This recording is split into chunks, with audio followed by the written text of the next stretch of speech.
Jatango moya tuse Yewabera wenja ulo Tatango moya tuse Yewabera wenja ulo moya tuse. Yes, hallelujah, hallelujah. Nsanso balaba ku mumbejja wa Yesu. Lift up your faith altar.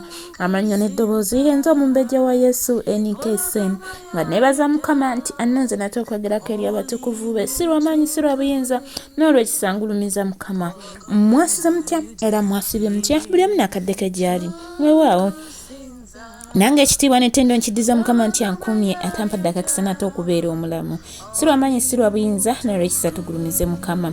Yes, omupya eyakateegeteeko mukwano tusanisa kulaba wano ku mumbejja wa Yesu tubaako na kigambo kya Mukama kyeyalingirako munno tumirako munno omugambe jangu tosuwa mu linnya lya Yesu Kristo omwana wa Katonda omulamu. Teweerabira mukwano mupya kulaba obubaka bw'osanzeeko likinga, commentinga, subscribinga kona ku notification bell. Mukama ajja kunkolera obulungi ogenda kuba ofunye obutuuze awo ku mwanjo mu linnya lya Yesu Kristo omwana wa Katonda omulamu. Omukadde waffe owa buli lunaku, yes, nkwebaza webale kuddingana buli lunaku, webale kuyimirira wamu nange. Sina kyensobola kuwa naye nsaba Mukama akunkolera obulungi mu linnya lya Yesu Kristo omwana wa Katonda omulamu.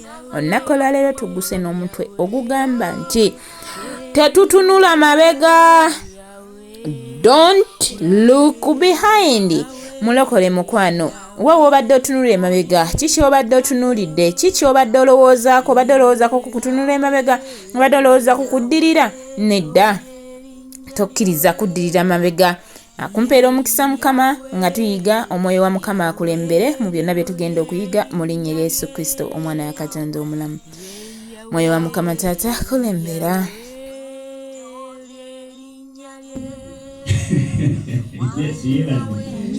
Tumanya bwe twakkiriza. Let's know whom we believe, the one we believe. Hallelujah. Amen. Ekimu kukireetera abantu okutunula emabega butamanya bwe bakkiriza okusinza olunyiriri lwe lwogedde. The reason why we go back because we don't know whom we believe. Hallelujah. Amen. Tebamanyi. We don't know.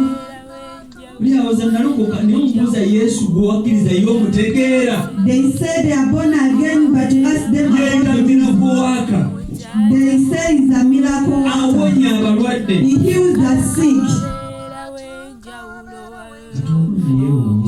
This God is so surprised. There is a sick child who was here. The child was sick for some time. And they were treating the child. But every time the child was getting worse. That child was ice. That child had shrunk. It took time and time. They have treated and treated.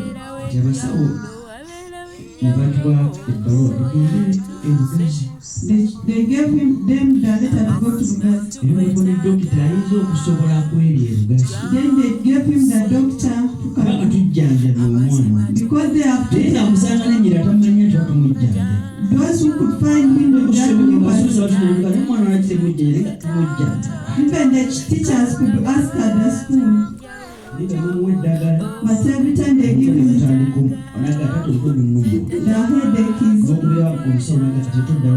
Then they say stop that one. They write another prescription. Then they say this side. Then he says this side. They change and change. Then they took him to Gazi Hospital. Then they said, okay, Lucas has become a disease. What is wrong with this child?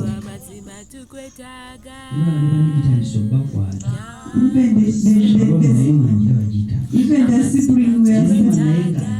Even that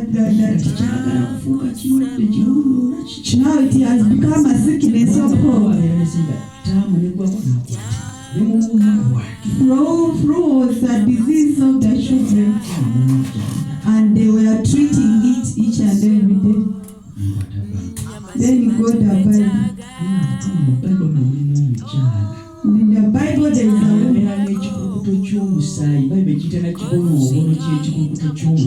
had a long time of blood.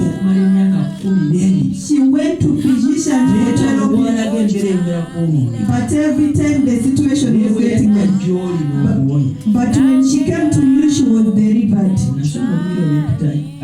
When he read that scripture, I got Shalom and all the kids, and they got their hands and they started praying.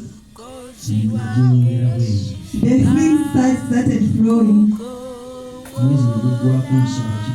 1 month, then it was. Then he left the shoe. Then he went back to school. I'm not just ashamed, but what about the children? I will never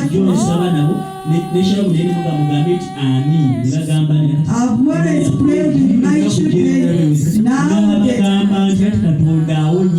how will I tell the children that God heals? Now he told God, there's no way I can preach to these children.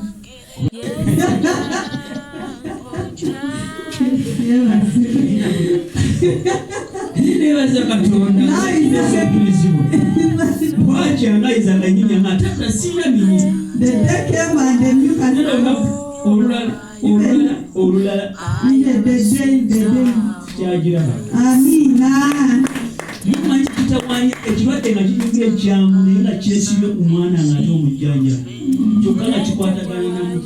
don't know how to disturb that thing.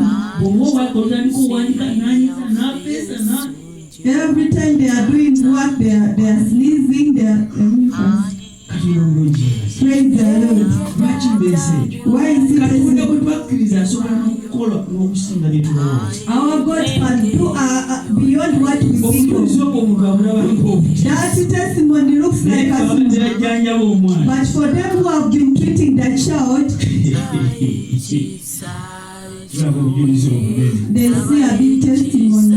Hallelujah. Amen. Let us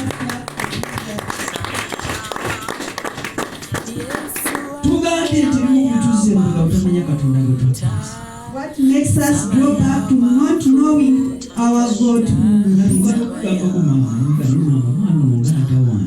He even told his mother because she could see.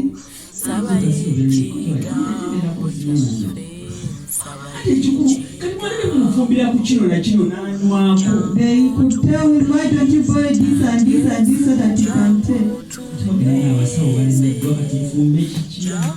The physicians are failed. Now what should they do? And even the things that they make, they get them from these plants. Praise the Lord. He did go to God. When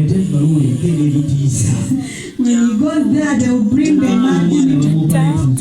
They will end up operating their boys. Let us know the God that we believe in so that we don't know. Let us know the God that we believe in so that we don't look back. Hallelujah. Amen.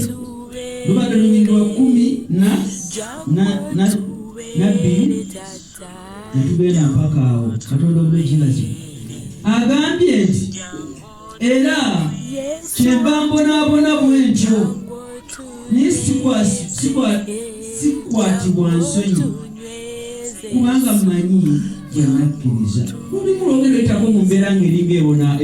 Sometimes you may go into a situation which is troublesome, but don't struggle for yourself to save yourself. Believe in God who will make you overcome it.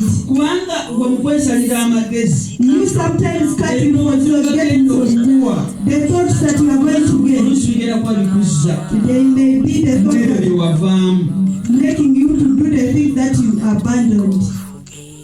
Yetegerera ddala ng'ayinza okukuuma kyennamuteresa okutuusa ku lunaku luli. Nywezanga ekyokulabirako eky'ebigambo eby'obulamu bye wawulira nga gyendi kigambo ky'owulidde kinyweze. The word that you heard, hold on to it. Kubanga mu saavisi ozendobako ekigambo ky'owulidde nga okiwulidde kinyweze. If you have heard something in a service, kuyamba obutaddamu. God will help you to do it. Ekigambo osobola okukiwulira ekirungi n'otokinyweza. You may hear some good things and you don't hold on to ekigambo ekikyafu kyo n'okiwulira n'okiwulira. But when you hear that word, you hold on to that. Nyweza ekigambo by'owulira. Hold the word that you hear. Ekigambo ekirungi.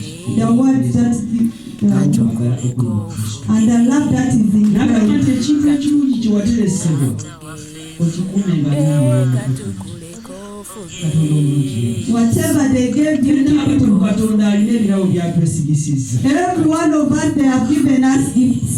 Tuleme okubibuusa amaaso. Let's not overlook those Tugende nga gifts. tubikuuma. Let us keep those gifts with the Holy Spirit. Omufumu bw'anabeera okumpi naawe. When the Holy Spirit is near you, Ogenda kutya okudda emabega. you will fear to grow back. Okukola ekintu ekikwawula naye. You will fear to do something that will separate you from your goals. Akakadde kano nkaagala era ngadde nkatwala. You say, I want this one else so desperately. Era ate omutukuvu bw'agenda kunva. But the Holy Spirit is moving away from me. Akakadde nke Now you are million. tuli wange. You are not mine. Go. Kati Mukama nange ndeetera akange. Then you tell God to bring the one which belongs to you. Awulire ate. And He will hear and will answer your prayer. Awulire era akole. Akyala gwe olabika bulungi naye Man, you are looking good. tuli wange. I'm married. Kati Mukama ndeetera wange. Now God, you bring mine. Then God will bring yours. Amen. Amen. Todda mabega. Don't draw back. Tuyinza ku biki ebituleetera okuvumirira. We have looked on the things that make us to draw back. Kisooka otamanya Katonda gwe wali. One thing is not knowing the God whom you believe. Okwerabira omuntu kuvaalimu Then you forget the Holy Spirit and do your own things. obutaba na bwesige mu Katonda. You don't have the trust in your God. Ezo zonna ensonga zituuseemu. Those are all the reasons that we have looked for. Katonda omulungi.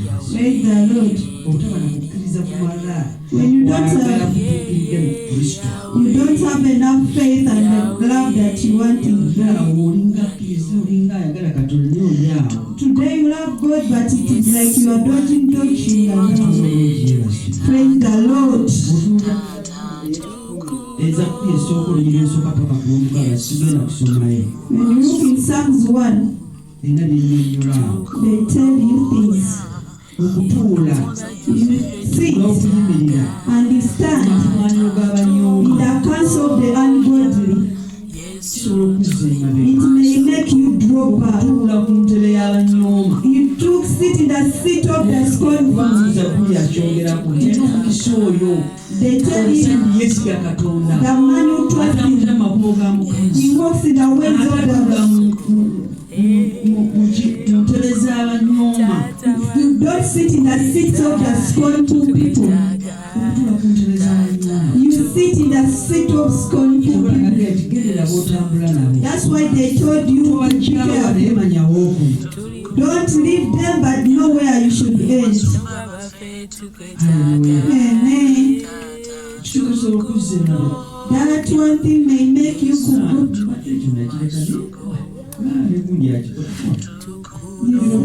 You say, I left that thing, but I saw so and so.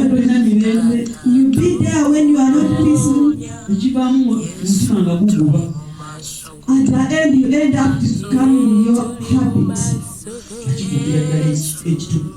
And it becomes part of you to do that. Abantu abamu kireeta okuddanira. They do not want to be planted. Waliwo abatagala kusimbirwa. Beerako address. Have an address. Tebakubuuza oli mulokole ye omulokole asalira wa. They ask you, Amulokole, where do you pray from? Eti mulokole nsalira mu Victoria. Then Even the victorious people can identify with you. But today they find you here. Today you go to today you are. All of them, they are your family. They are good.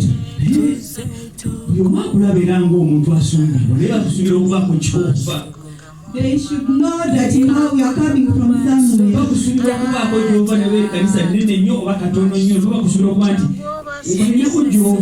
They believe you should come from somewhere. Haleluya, haleluya. Mbakulisayo nnyo mu kigambo kyaffe buli ssekinnoomu anneegaseeko nsaba Mukama abankolera obulungi. Era ekigambo kyaffe tukiwonga wansi w'endagaano y'omusaayi gwa Yesu. Tusaba tufunemu okutegeera okubikkulirwa okwebuziba mu linnya erya Yesu Kristo, omwana wa Katonda omulamu. Nsigadde ez'omumbejja wa Yesu Enikesen. Ku lw'obuweereza mumbejja wa Yesu, lift up your faith altar. Mbaagala nnyo ne Mukama yasinga okutwagala. Shalom, shalom, shalom. Ndawe ebiwonvu kantukuleko ofuge tata wange nkuyita ofuge sebo katukuleko ofuge